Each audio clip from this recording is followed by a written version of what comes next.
So I wrote a book a few years ago. It's titled Without Shaking the House. And I did it for therapeutic reasons. And so I was reading it today and I thought maybe I should make a video with this story. And it's not like the best, the most, delicious story in my book, but I just read it and I thought maybe someone else is going through this. Maybe this might help.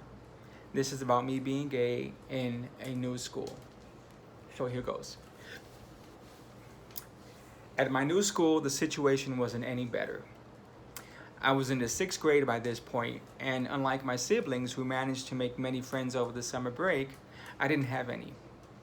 Most of the neighbors' children went to the same school, but since I never left the house, few of them knew me. This was bad because for the first time, I didn't have the instant protection that came along with being a member of the Rivera family. As you can imagine, I didn't fit in with the boys at school, and they soon began to notice just how much of a target I was. I remember a time when I left the classroom to use the restroom. While in the restroom, one of the local boys and two of his buddies also entered. The boy who was using the urinal right next to me turned and asked if I was gay.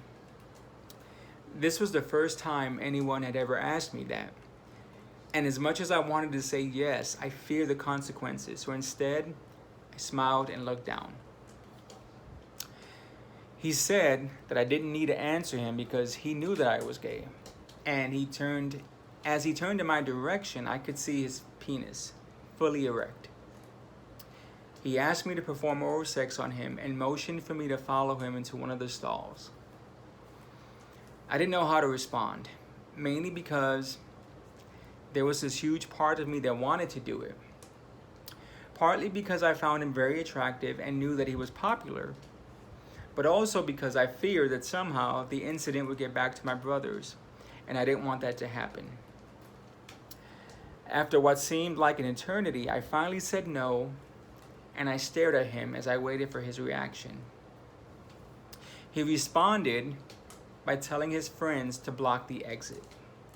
He then told me that he wasn't going to allow me to leave until I did what he wanted.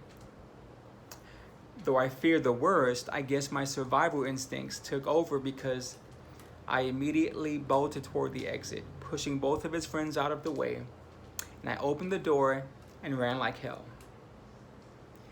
Being overweight did come in handy when I tossed the guys out of my way like rag dolls, but worked against me when I realized that he was right behind me.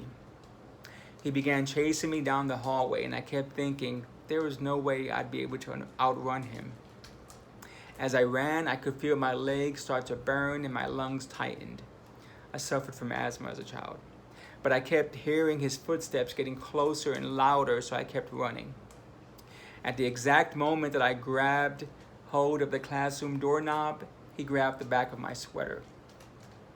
I quickly turned the knob and opened the door as I looked back at him. He looked nervous, probably fearing that I would tell the teacher about the incident, but he let go of me, realizing that at this point there was nothing he could do. I calmly walked into the classroom as if nothing was out of the ordinary and sat in my chair. I could see him peeking at me through the glass window of the door, and I just stared back until he finally left. My mind was consumed by the incident the rest of that school day. I thought about what happened and, more importantly, what would happen after school. Would he still be upset and wait for me after school to fight me? Would he see me walking home with one of my siblings and tell him some imaginary story of how I tried to initiate something sexual with him? As I sat in my chair, I looked up to God and asked, why? Why was I constantly being placed in these horrible situations? Was I such an evil person that I deserved this kind of punishment? Why? Why? When school was finally over, I went outside and saw him talking to a group of his friends before he was able to see me. I thought about sneaking away, but I knew that eventually I'd have to deal with him again. And since none of my siblings was outside yet, I decided the best thing to do would be to face him then. I figured that if he was going to jump me, I'd rather be surrounded by people I didn't know. I walked up to him And before I could think of anything to say, he motioned for me to go over to a less populated area of the schoolyard. I followed him, and when we were out of hearing distance, he asked me if I mentioned anything to the teacher. I told him that I didn't and I wouldn't. I then asked him why he would do such a thing to someone who didn't do anything to him. To my surprise, he apologized and even told me that he was impressed with the fact that I stood my ground and was amazed that I was able to push his two taller and stockier friends out of the doorway. We both laughed, shook hands, and after we finished our conversation, I walked away feeling so proud of myself. I knew that I'd never have to worry about him again, but also understood the reality that there'd be other creeps just like him in my future.